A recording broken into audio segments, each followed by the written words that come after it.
Welcome to the Derek Diamond Experience podcast, where every week I talk about the inner workings of the entertainment industry with those who have lived it and experienced it. I am your host, Derek Diamond, and I'm really excited about this week's episode. One that, when we booked this interview, I was kind of counting down the days until it happened. It did not disappoint, and now, weeks later, finally releasing it to the public. This week, you're going to be hearing my conversation with filmmaker and author Johnathan Gorman. And Johnathan and I met through a website called Podbooker, which is a site that podcasters can use to try and appear on other shows as a guest if they want to promote some of their work, or if you just want to be on a show just to be on a show. And likewise, if you are a podcaster, you can go on this website to find potential guests. And he came up in the film and TV category. We immediately hit it off. And we didn't just have a great conversation, not just about filmmaking, but life in general, because he wrote this book called Your Life is Your Movie. And if you're watching the YouTube version, you can see that I'm holding up a copy of it. He was gracious enough to send me a copy of it. And honestly, I couldn't put it down when I started reading it. It's basically like an intervention guide that uses filmmaking analogies to aspects of life, hence the title, Your Life is Your Movie. But I've been wanting someone to write a book like this for a long time, because I'm sure other filmmakers have the same thought process as well. Life is kind of like a movie in a way. So it was really great to learn more about his story in both the book and the interview. And it was a great experience. And I think, and to delve a little bit into my personal life, people who have been listening to this show since the beginning, I've been doing the show almost 10 years now, and I've gone through quite a few life changes in that time frame. And in some instances, I've had to stop doing the show because of, my emotional state, because of, personal things going on in my life. And I can truly say that right now I am in the best position that I have been in. I've had great success with, my marriage to Samantha, with, now filmmaking. So it's been a really rewarding time. And this book that Johnathan sent me was, almost like icing on the cake, in a way. So I very much thank him for taking the time to do the interview and to send me this book. And if you want to buy your own copy of it, you can head over to his website, inspiredbyjg.com, and you can get a copy of the book there. But I'll quit rambling. I do have some exciting news about the feature, but I'll save that for the outro. So without further ado, here is my conversation with Johnathan Gorman. Happy to be here with my special guest this week, filmmaker and author Johnathan Gorman. Johnathan, how are you, sir? I'm doing fantastic. And yourself? Doing great. I've been really excited to do this interview with you ever since we booked it. Yeah, it's been a few weeks, but it just seems like yesterday that we booked it with how fast the year's going and everything. Unbelievable, right? Yeah. So I always like to start, whether I talk with an actor, screenwriter, director, I always like to get the backstory and the why behind why they chose to do what they do. So what is your why? Like, why did you want to get into the film industry? Wow, that could go two different ways, believe it or not. I say that because I think innately it was something that I wanted to do without ever realizing I wanted to do it at a very young age. The problem is that it came to my parents and they said, hey, we want that kid, but they weren't there for me. They were actually there for my sister. And so my parents were like, oh, okay, not probably the direction that we want to go. And I think at that moment in time, I think my gift of just what I want to bring to creative, being creative to the business itself, it was coming out at a very early age at like 6 years old. And then that just hibernated because of that for many, many years.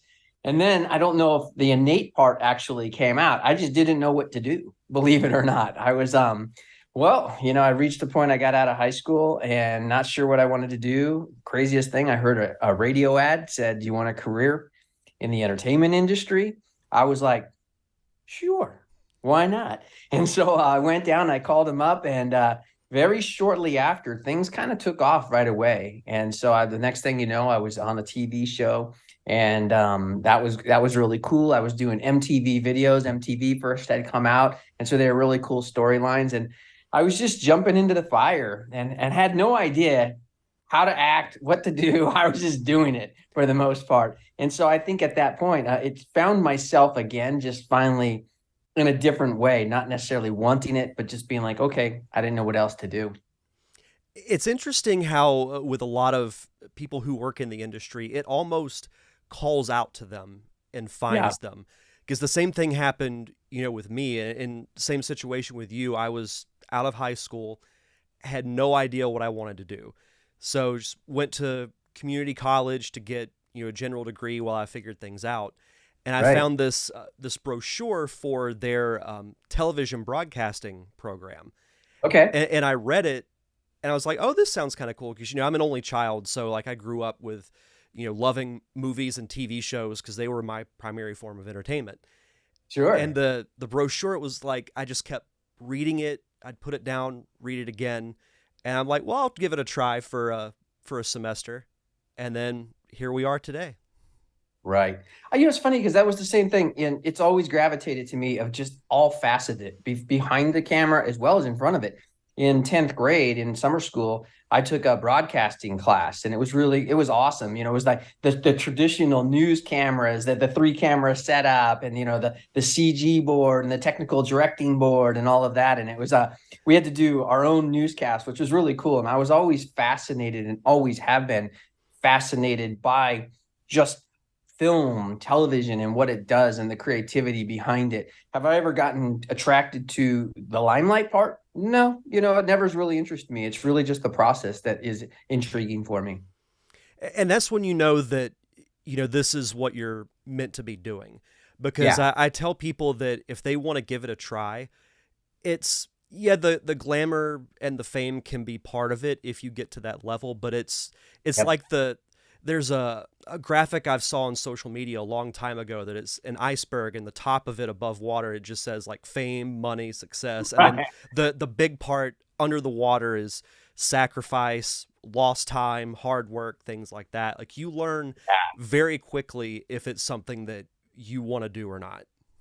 Absolutely. And if you have the tenacity to stick through it and find yourself in it, in the entertainment maze, I guess it would probably be a way of saying it. And you mentioned that like next thing you knew after you answered the ad that you're doing shows and things like that.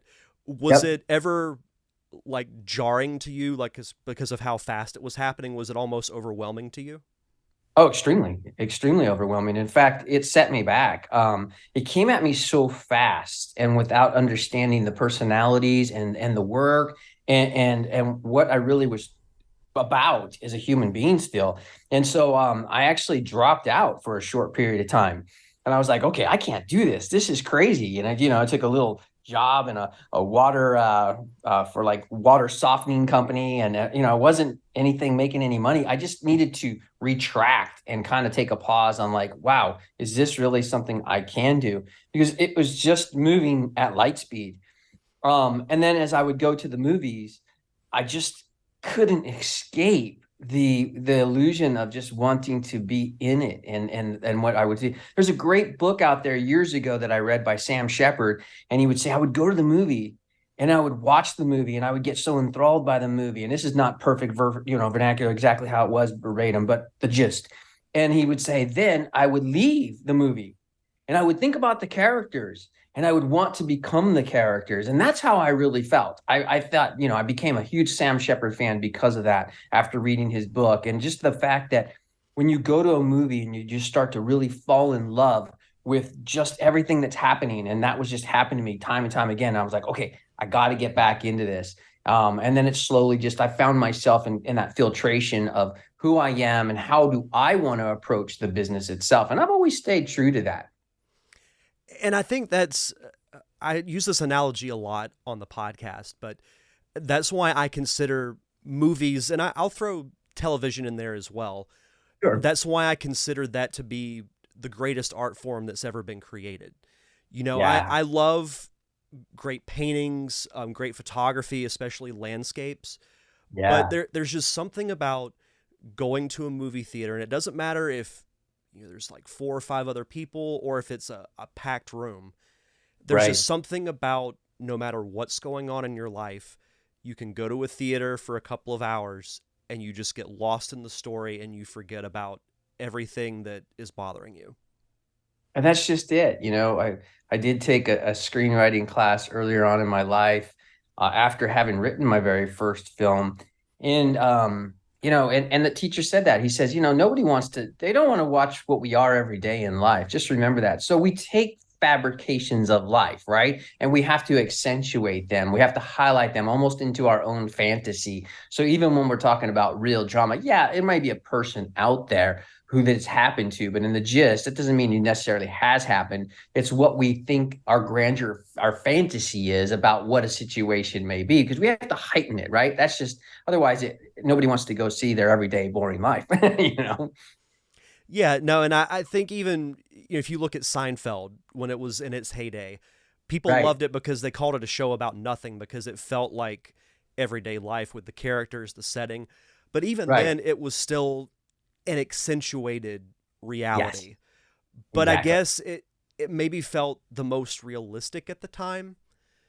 But Sure. it's even I think to I think think about that. that's the thinking goal. You want to make it as close to, it depends on what you're doing. If it's a true drama of life, right? Then the goal is that you want it to be believable, right? It has to be connected. Are we going to actually, are kids going to actually go to detention and start climbing on a ceiling? Are they going to start doing the dance like this together? You know what I mean? Is that really going to happen? No. Would we like to believe that could happen and that it can bring these odd groups together and make this incredible movie like Breakfast Club? Yes. So that's what I'm saying by that. A little bit of heightened exaggeration there. I love that you used The Breakfast Club because that's one of my favorite movies of all time and one of the best made.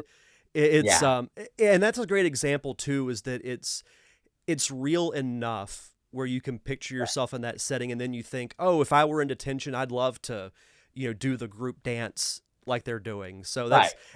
those are the best kind of movies, and that also give you, something to think about, and sometimes unintentionally so. There's just no better feeling to me leaving a movie theater like that. I agree. For me, I love real life drama. I'm not a superhero type of persona. That's just not me. But I do love the actual real level of drama. And I love to be able to think inside of myself, like, why don't we do something like that? Why don't we get it's crazy enough or challenge somebody when we're at that age? And so I think the realism inside of that was available.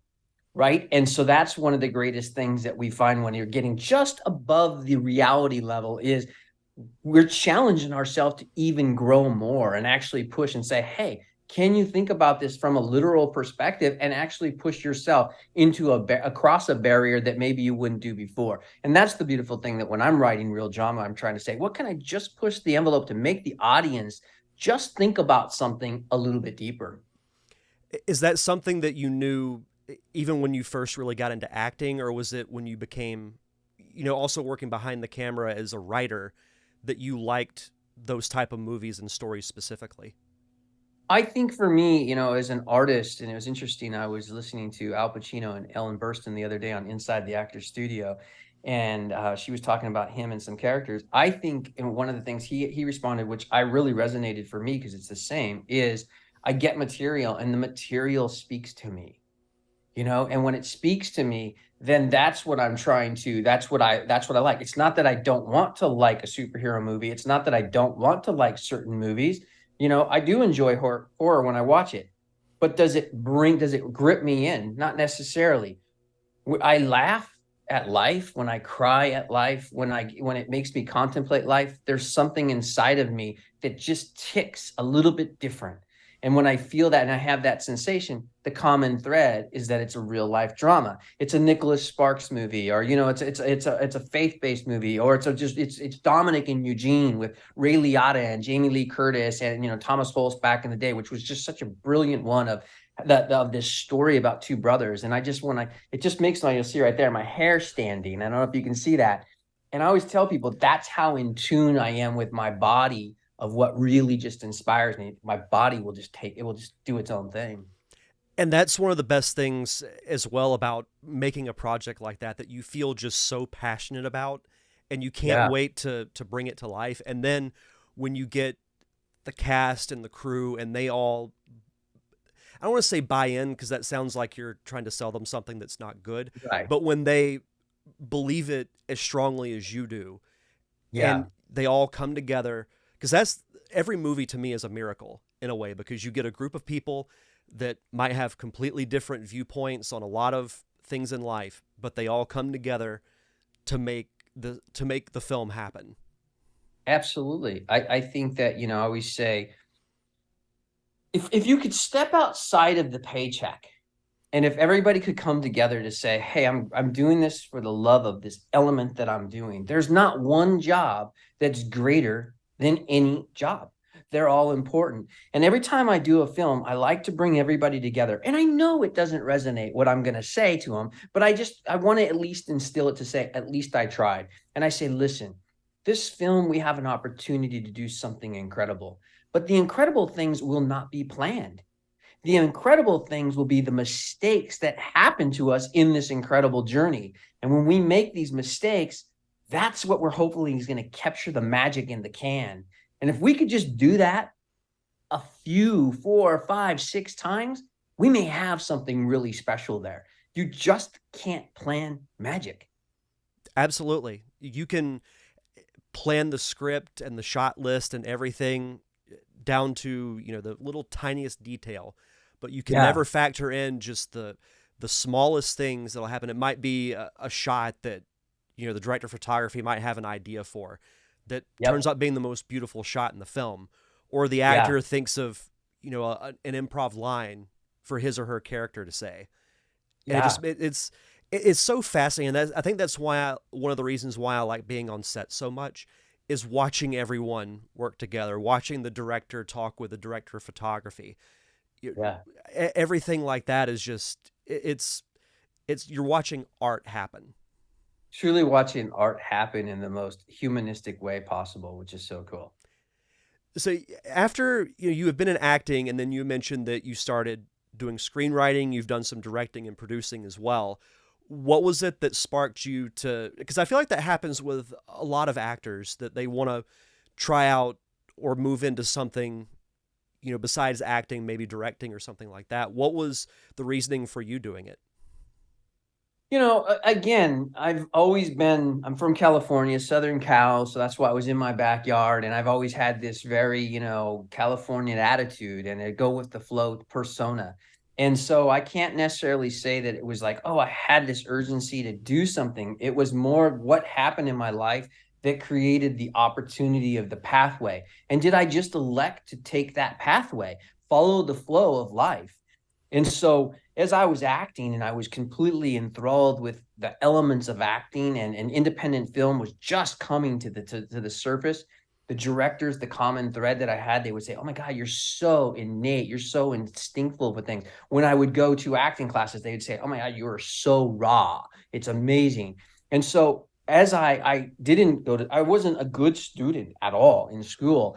And so I was dating a girl who was taking a screenwriting class at Loyola Marymount, and her professor, and I'd give her ideas and stuff. And her professor said, hey, you should think of becoming a writer.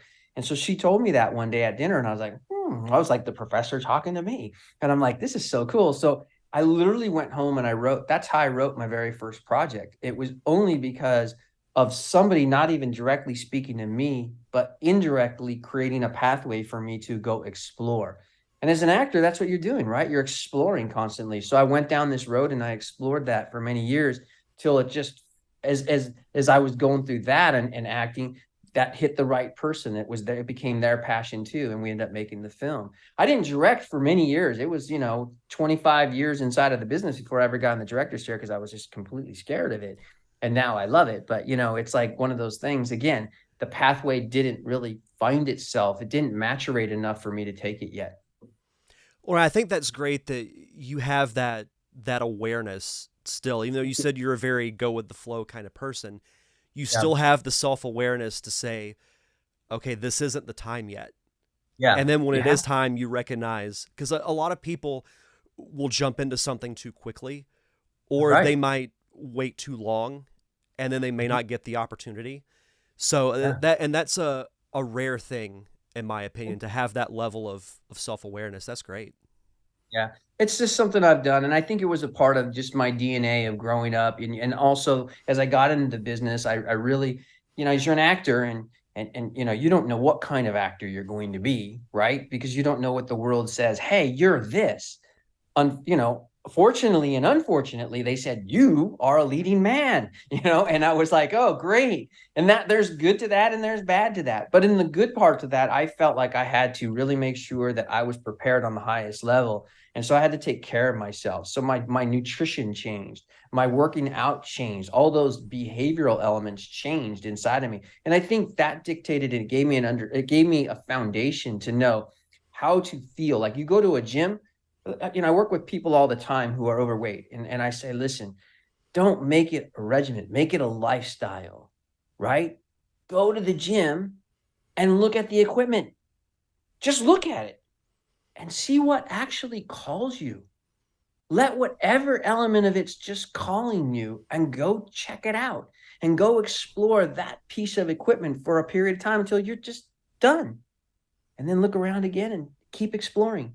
And just make it a half hour or 45 minutes of exploration. It's a great way just to start getting in tune with yourself and what you like and what you don't like, versus I got to be regimented and I got to know what to do immediately. Explore and find out and discover. And it's you mentioning the working out thing, and it's really much more of a mental thing than it is a physical thing. Like even if you have the awareness that you need to, say, get back in shape, you have to be ready here in your head to say, I'm ready to make a change. Because it really is a lifestyle change, and it can benefit you in so many ways besides just being physically healthy. It can make you more mentally healthy as well.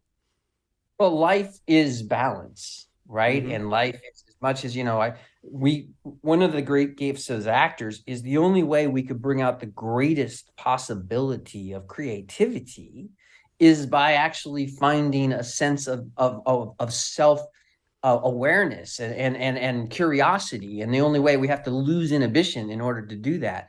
And so we have to become very familiar with how do we relax our being inside of us. And that's the exercises that you do. So why not do that in everyday life? So if you're going into a corporate world and you're going to start a corporate job, you're going to have those anxieties. It's just like us taking on a part. Just find that space, right? And make sure you're bringing the most Zen life and the most balanced life possible, because it's only going to have a greater reward for you in the outcome. You don't have to know the answer. You just have to be able to want to show up and just explore the possibility. Yeah, because in the possibility, you find the answer. A lot of people look at it as just, we live in an absolutist society where everything's gotta, like, you have to have the answer right now. But the old saying is true. It's not just about the destination. You learn so much about the journey that you're on. Like, I haven't worked on a ton of film sets, but I've learned something new that I've taken with me through every one that I've worked on, whether I've just been a PA or a director. Yeah. I mean, I just experienced the coolest Hollywood story ever just this last year in 2023. Here we are in this world, and all these years of doing this now for 4 decades. And I, as an actor, I was on just search. I'm always in search of, like, what's something for me. And I landed upon this project that was just in a Facebook group, a young filmmaker trying to make a little made project. I shot out. I sent my information in. He gave me an opportunity to audition. I read the 2 to 3 pages of the sides. I liked it. It resonated with me. It made my hair stand, right? And so I reached out and I said, hey, man, I could have just ended it there and did the audition and waited. But I was like, I want this, something about this I need to explore. So I called him up and said, hey, can we take a call? And we talked. And the next thing you know, after, a period of time, I ended up buying it. I ended up becoming a vehicle that my daughter wanted to direct. I ended up falling into a producer, a good buddy of mine's producer's hands. And the next thing you know, we ended up making it for $1.5 million, and this is just the craziest thing. It all started from the flint of a Facebook group. It's the coolest thing. That to me is the ultimate level of filmmaking right there. Yeah, you just never know the smallest detail that will happen that could be so important, that could lead to so many other possibilities.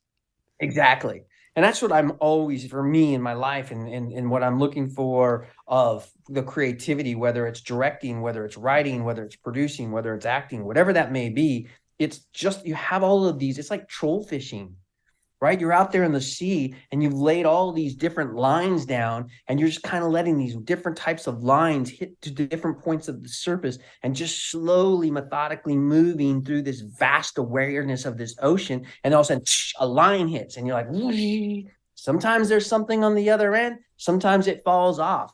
You don't know. And it's okay. You don't get upset. You don't go, oh man, I'm a loser, or this or that. No, you just put a new bait on, throw it back out there. And I think that's the way we need to be thinking about it. Some are going to work, some are not. Sometimes it's going to come back from the end of the day fishing and you're empty. Didn't get anything. Next time you got something that's a world record, man, you just don't know. Yeah. Yeah. There's always tomorrow. There's always tomorrow. That's it. Yeah. And that's the greatest gift. There's always tomorrow till there's no tomorrow. Yeah. So you might as well enjoy every day and make it today as the last day that it might not be tomorrow. That's the best way to live right there. Yeah, no, you're absolutely right. You touched on something that I think this has been the most anticipated topic that I've been wanting to talk about with you. You said you worked with your daughter on this project that you just mentioned. What was that like? Because in our messages that we exchanged leading up to the interview, I had mentioned that this past summer I directed a short film that I co-wrote with my wife, and I had never. Oh, thank you. What was the dynamic like? Like, did it make things easier, or how was the dynamic with working with your daughter on this project?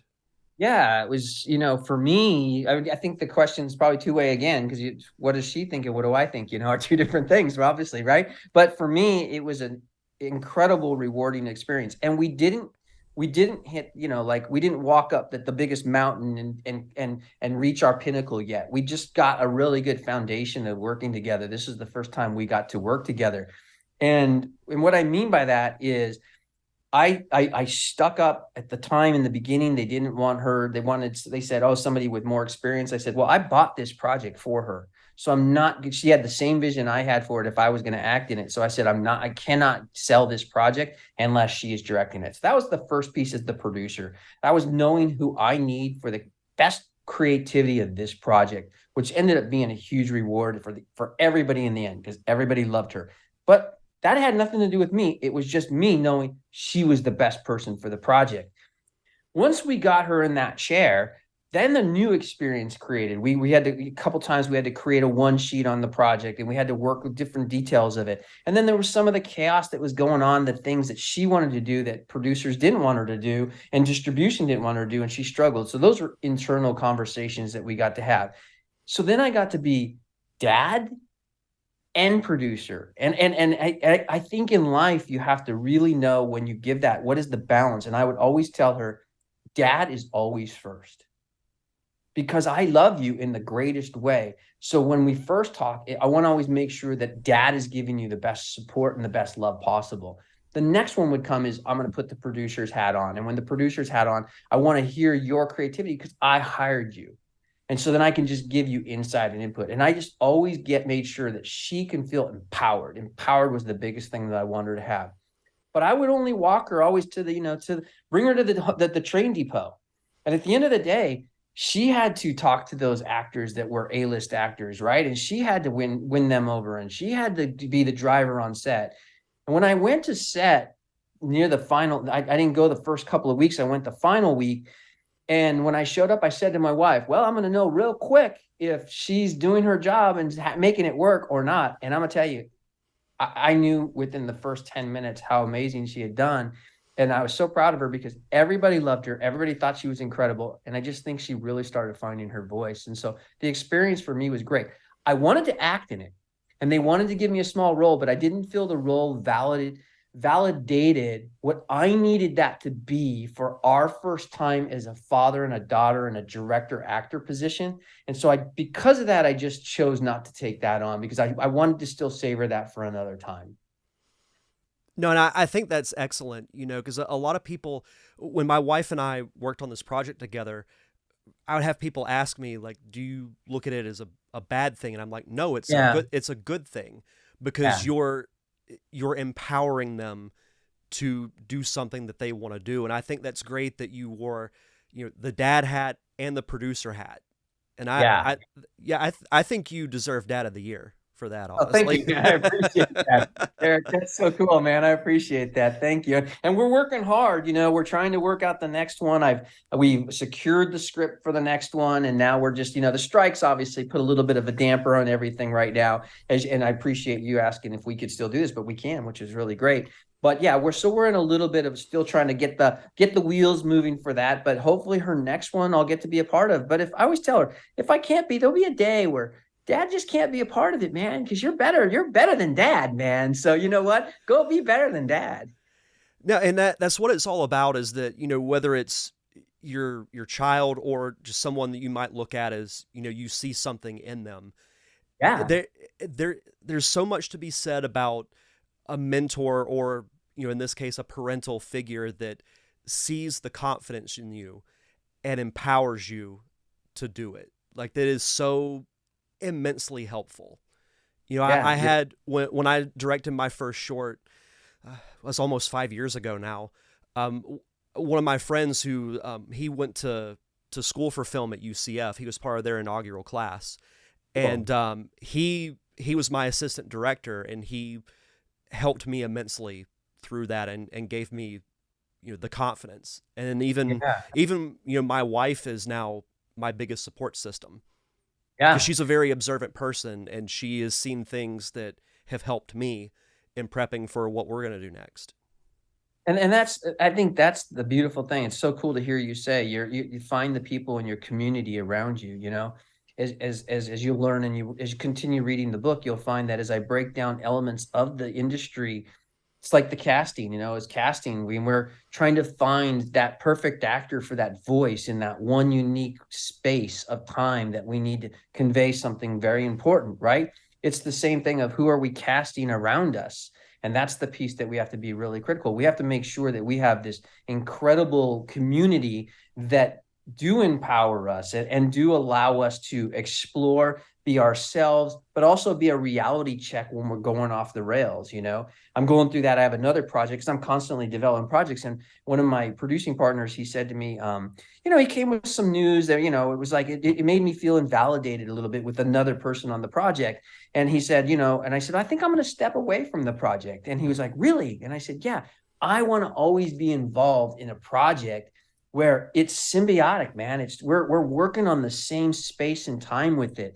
And it's funny because I still went to go talk to somebody about the project itself. And I let them know in that moment of time, I said, I don't know if I'm going, we'd already set the meeting up. I said, I don't know if I'm going to be a part of this project, just so you know, because right now we're in executional creative differences.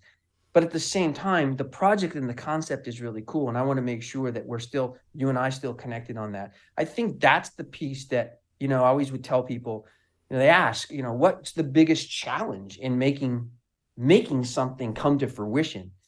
And the first one for me that I've seen over 40 years is ego. Egos will kill every project. And I will give up anything to let somebody else go flourish if I'm going to be the cog in the wheel, because I just will never do that to a project. Yeah, and absolutely. And that was actually an excellent segue into your book, which you were kind enough to send me a copy. It's called Your Life is Your Movie. And I wanted to ask, because in what little I've read of it, as we're recording this, I love the comparisons of different aspects of the film industry to real life situations. And this is a book that I think someone has been needing to do for a long, long time. Thank So you. what was the inspiration and the idea for you to write this book? That book, it was definitely not where it ended up. So that's again that magic of, when you say, I think this was a space and time that was definitely needed. And I agree with that. But that was not the initial plan when it started. Where it started was as an actor, you're always about behavior and human behavior and the exploration of human behavior. So I've always been fascinated of what makes us tick and how do we work inside of our relationships with people. And in the corporate world, I had a scenario where we were shifting dynamics of teams, and I just felt like I could do some learning. So I took this course, and I was doing it more for just a course, and it ended up being a personal coaching course that I had to actually build a business around. And I was like, okay, so now I'm this personal development coach getting certified. And in doing that, I was writing this book, and because really, as you started to read it, it's about understanding your subconscious and conscious mind, and that's the behavioral element that I wanted. And so, as I started looking at everybody would go, "How do you do all these incredible things in your life?" It's because I've really tuned into understanding how to tap into my unconscious state of mind and rewiring the hardware inside of me of who my beliefs are, because when we're first in this unconscious state of mind as a child, we have all these beliefs and all these patterns inside of us that are not ours. They're our community, they're our parents, they're our grandparents, they're the TV that's out there. And so when I finally wanted to start to create that, I was like, at the end, when I finally came to this, I was like, well, aren't we all making our own movie in life?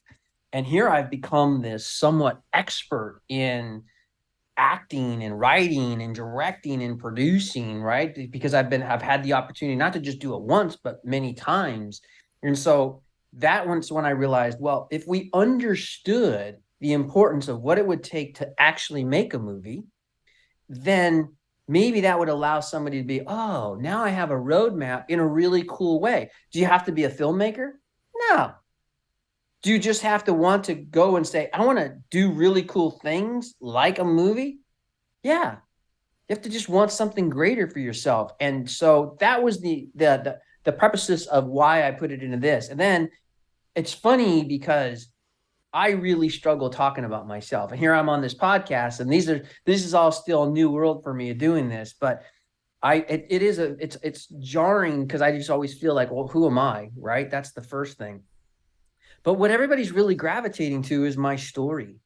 Really, they come back and they say, although I love everything about the filmmaking process of what you're sharing and how you talk about all the filmmaking elements and how you correlate that into then guidance of how you use those in your own personal life. I also think it was so great that you took these acts and you put your own personal self in there, because you did. I said that I wanted to be raw, and they said it's amazing to see that you've had so many challenges in front of you and how easy it would have been to go one way and fall and not fight through it.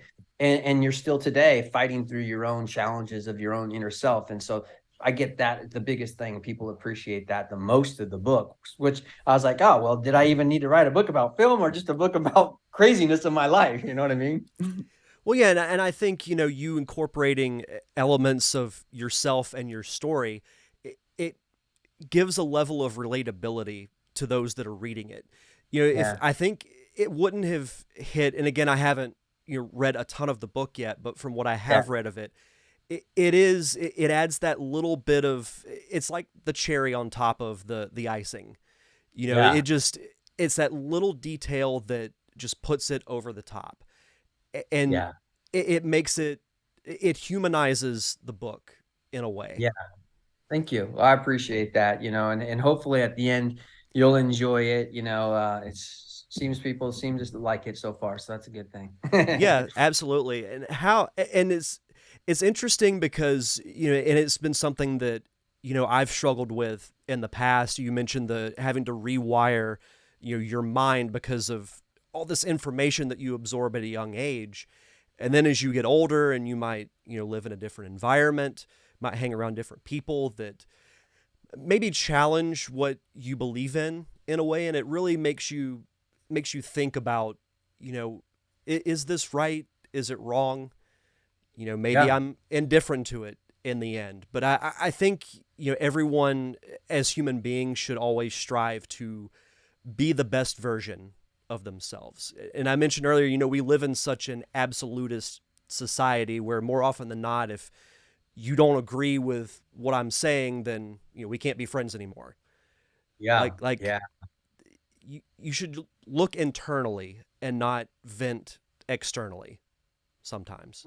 Yeah. We are in a very, it's a very delicate day and age. It's very delicate. I remember, I'm not, I like social, but I don't like social. It's a love-hate relationship, right? And I had a friend one time, and I don't support one way or the other I'm not a Democrat or a Republican. I just kind of feel where I want to go. And they were very, very nasty to me, somebody who I grew up with. And they said basically if I died, they would hope that I wouldn't even get the oxygen. And it was just crazy because of the thing that they thought I was. And I never said what they thought I was. So I realized at that moment, it was interesting because I could have, now that's a very powerful statement. Somebody's basically just said, I hope nobody would even help you if you died. And I was just like, what could I do with this moment in time? And all I wrote back and I said was, listen, I always loved our time together as a child, and I hope you're doing fantastic. And all I put it was this, like, I just love you. And that's it. No other response. And that came back to completely like, broke down. It was like, and I'm sorry, I'm this and I'm that. And I found that, when I watch people get at each other in post, just let it go. Because it's like there's that Chinese toy. You put your fingers in The it finger and you trap. pull, right. And you pull, and it's the catch is just letting go and just letting the resistance. That kind of goes back to what we talked about earlier. It's ego. And we're so driven by ego based. So at that moment, it wasn't about whether he was right or wrong. It wasn't about whether I was right or wrong.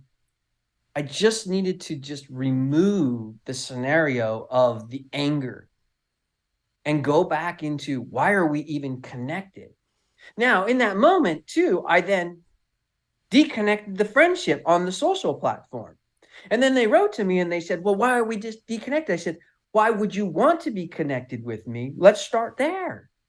And when they shared why they wanted and how they valued the way that I thought in the world, I said, okay, then when we accept that, let's learn to accept that if that means something, don't be so quick to diminish that person.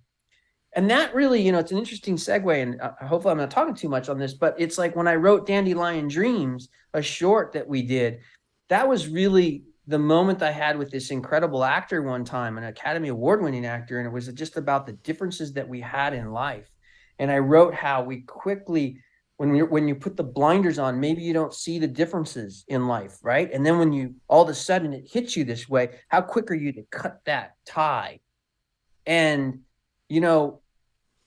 dandelion, when I chose to do that, is because dandelion is a root, right? And it can grow in any environment, and it's the actual flower for the military brats.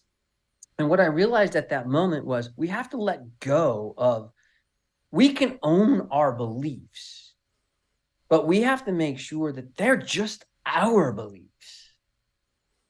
They're not even our wives.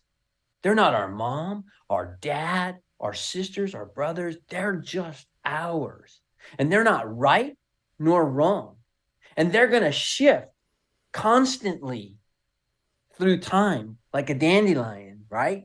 And so we have to be if we don't own the empowerment of our own ability to let life come at us, and is it going to pinch us and it just hurts, or is it going to stab us?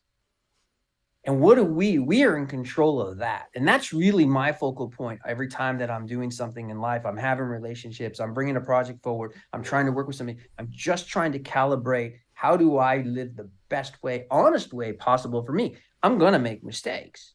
So can I just do it in the most in the most free, authentic, vulnerable way possible? And that's a challenge. And you have to work on that every day.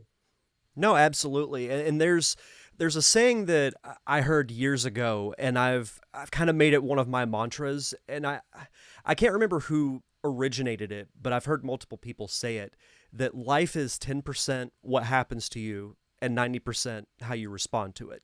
It's Amen. usually arguments on social media more often than not are just people having that knee jerk reaction to what's going on, and rather than just taking a step back and assessing the situation and thinking, okay, how do I feel about this?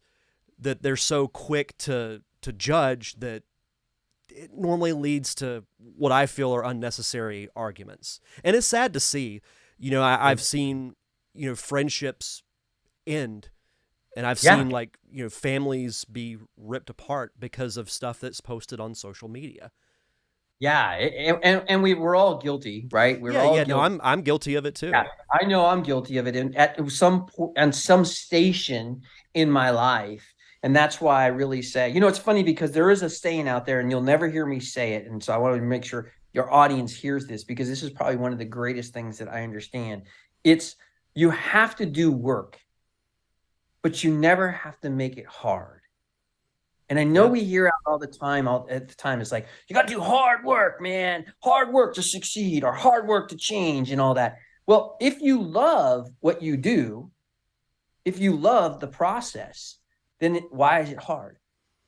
And I believe it has to be focused and it has to be dedicated and determined, right? But that doesn't mean that it has to be hard.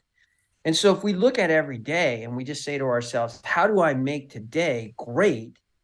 And focus to what I want out of it, you'll find you'll have less stations in your life or beacons, pillars inside of them that are tumultuous, right? And those tumultuous ones that are growing barnacles because you've put them so deep into the concrete and there's an ocean around it. It's just as there's now living organisms of just all over it. So how do you get rid of those? And for me, you have to find a way to just love yourself, and we're in such a delicate time that if people don't take that on, life will get complicated and life will be hard and it will be an anchor. Yeah. No, you're absolutely right. As we start to wrap up here, I did want to ask you: do you have a website or social media? Speaking of social media, Hey, speaking of social media, that you'd like to plug so the viewers and listeners can follow you? yeah, absolutely. So I'm on Instagram, Gorman JF, at Gorman JF. I'm on Facebook. It's John Gorman because my birth name was John. I just added FN because I'm a junior. And then my website is inspired by JG. So inspiredbyjg.com. And any of those, it's easy to get a hold of me. I'm pretty transparent in the world. So if anybody ever has a question, um, you know, I know I put it out there and people are like, I mean, I don't have a problem if anybody reaches out or asks a question or buys my book or inside of, on my website, my number is not hard to find or my email is not hard to find. And I make it that way for a reason, because you can control the conversation. I had somebody today, beautiful woman, by the way, but I'm married, and she got into my DMs and she was asking me all kinds of weird stuff. And you just have to be able to, she asked weird questions. I said, well, I don't know what the question is. And she was like, I'm looking for a long-term relationship. Well, I'm married, you know what I mean? And so those things, and I think if you have the willpower to know who you are, then the world should be able to know how to get in touch with you. So yeah, I'm pretty easy. And if you go to Johnathan Gorman on Google, I think I own the page, you know what I mean? Not by that, but it's just because of all the things that I've ever done that are out there, so it's pretty easy to find me. Absolutely. No, thank you for that. And I did want to say in closing, whenever I received your book in the mail, I found the letter that you put in it. And I did want to read a little bit to the listeners. You said, thank you for the invitation to be a guest on the Derek Diamond Experience podcast. Truly looking forward to the experience and hope our session together will be beneficial to your growing audience. And I looked at my wife whenever I opened that letter, and I said to her the same thing I'll say to you. I've been podcasting for 10 years now. I've been doing this show for almost 10 years. Oh, This is the first letter like that I've ever gotten from anyone. So it made me feel like doing this crazy show for as long as I've been doing it is worth it. So I thank you very much for that. no, thank you. Thank you for first of all, for sharing that. That's got my hair going. So there you go again. I appreciate it. You know, without, if I would not knowing that, that's the thing in life. If you don't share things like that, then you wouldn't know that. Same thing for me. You write them just because you write them, because it's important for me to make sure a person feels what I feel. And so to know that impacted you, that makes this whole experience utopia right there, in the sense that this is so not about me. And I'm so grateful to you that you created this platform for people like myself to just be able to share who we are wherever it goes. So I hope that your audience does feel this is a great episode. I hope that they'll go one thing, maybe it's what they're just sitting in their mind saying, God, I do have to go to the gym and I just need to go look at the equipment. It's the same thing you could do with food. I go into food all the time and I say, hey, why don't you tell me what I should have? And then you get this really incredible meal, or you get this really incredible drink, whether it's a coffee drink or anything. So in life, just start to allow people to just appreciate every fabric of it. And so I appreciate you having me on here. It's been enlightening and fantastic. And I love the art behind you, by the way. Oh, thank you. No, that's courtesy of Etsy, so I can't take the credit for it. Oh. Thank you again to Johnathan Gorman for that fantastic conversation. One of my favorite interviews that I've done on this show in quite some time. If you want to get a copy of his book or learn more about Johnathan Gorman the person, just head over to his website, inspiredbyjg.com. Now, I had mentioned at the top of the show that I had some exciting news about the feature. For those that might be listening to the show for the first time, it's a short film that I co-wrote and directed. We filmed it last summer, and since the beginning of the year, it's been making its run in the festival circuit. And I got the exciting news last week that it's going to be screened at the Silicon Beach Film Festival next month in Los Angeles at the TCL Chinese Theater. The festival is going to be September 7th through the 15th. And to say that, I got emotional after that was an understatement, because filmmakers know about the Chinese theater in LA. And for those that may not know, it's one of, if not the most recognizable theater on the planet. It's got all the celebrity handprints and the concrete outside of it. I've had the chance to see the theater in person before, but to know that, something that I had a hand in making is going to be played there is a pretty big deal for me and everyone else that was involved with the making of the movie. So Samantha and I are definitely going to be going. As of this recording, I'm not sure what day it's going to be screened yet, but if you're in the LA area, if you're going to the festival, let me know. You can write me on Facebook, Twitter, or Instagram at DDiamondPodcast. And would love to say hi. Very much look forward to networking with other filmmakers while we're out there next month.